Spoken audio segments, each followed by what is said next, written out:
Let me put this in the context of buying a house. When you buy a house, you can Don't confuse me now, right? you can renovate the house, or you can tear it down and start over. You decided the latter. Why? Well, first of all, I wouldn't say tear it down, right? I think that's your words right there. We're building something here, and that's what's important. And in our minds, this was an organization that has not been successful. We haven't been to playoffs in the 14 years, so something needs to change. And what we needed to change, if we needed to add some prospects and some athletes to this organization, get a chance to develop them, and put a team on the field that has an opportunity to win year in and year out. Some fans have told me you had Babe Ruth on the team in Stanton. You had Marcell Ozuna, who could have been another Willie Mays. Why not add a couple of pitchers and try to win with those guys? It's not that simple, because you have to add depth to the minor league system. That's the bottom line.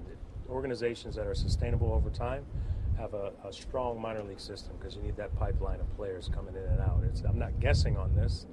This is the formula to success. So we need to focus on building that from the bottom up. You don't want to use the word rebuild. Why not? There's a negative connotation to that. So for us, we're building something, right? I mean, we're building something from the ground up, and it's important that everyone understands that. There's, like I said, I can't reiterate this enough. This is an organization that has not been successful, and you measure success by winning. And I haven't had a winning record in years and haven't been in the playoffs, so we need to build something. When you look at this market and the prior ownership, 3 guys who have been very successful in business have tried to make baseball a go here and have failed. Why do you think you'll have the Midas touch? Well, one thing is this organization has won 2 championships in 25 years. I mean, there is a lot of organizations out there that wish that occurred. Having said that, I understand it's a complicated history. And even when we were trying to acquire this organization, people said, well, we don't know if baseball is going to, survive in Miami, but we bet against that. I'm optimistic by nature, and I've seen the baseball fan base here that's come out in the WBC, and it was very it was gratifying for us to find out that there was 85% of those the people in attendance during the WBC are from the Miami area, so they're here, right? But they're saying that they want a team that's got a chance to win year in and year out, and that's what we're building. Your new president of business ops said sustained success is the key. Yep. How do the Marlins do that and avoid being a franchise that doesn't develop talent only to then trade it away before it gets too expensive? Well, you put right people in place. I mean, we've hired, in my mind, Gary Dembo, who's the best in the business at scouting and player development, and it's his job and it's our job to make sure that we continue to have that pipeline of players, and we have to develop them. That's the bottom line, because prospects are prospects. We want to develop those guys into players and major league players that can have an impact on the field. Did I hear you say you hadn't been to spring training since you had retired? Very true, yes. So you had kind of divorced yourself from baseball a little bit. I wouldn't say divorced. I'd say I needed some time away, and it's now I'm back, so I'll be there tomorrow. What's the best piece of advice you got before leaping into this new role as owner, not player? Well, I think everyone to a T has said it's a learning experience. I don't care what business you've come from, you have to learn, and it's going to take some time. This is something that doesn't happen overnight, so you have to learn to have some patience. Will Derek Jeter, the owner, also be Derek Jeter, the mentor to young players?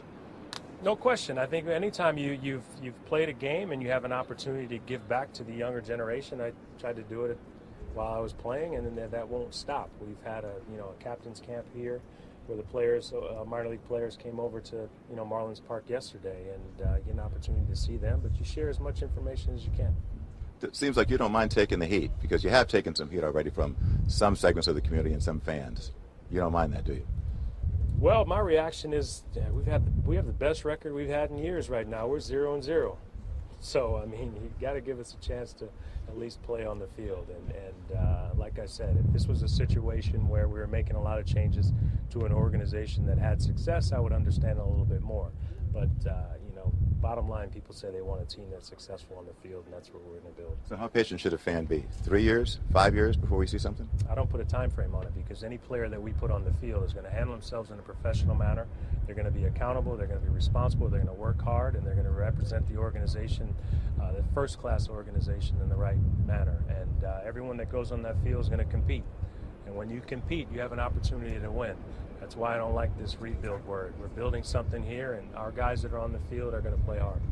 We got that sculpture over your left shoulder here. You kind of dodged the question, Derek, about Well, I what didn't don't you dodge a like? question because I keep reading about my opinions on the sculpture, and I've never even said anything about it. So you tell me what you've said, I've said about the sculpture. No, you tell me how you feel about it. Do you like it or not? You know what? We are constantly evaluating ways that we can improve the in-game experience for the fan base. And like I said, we've only been here for a few months.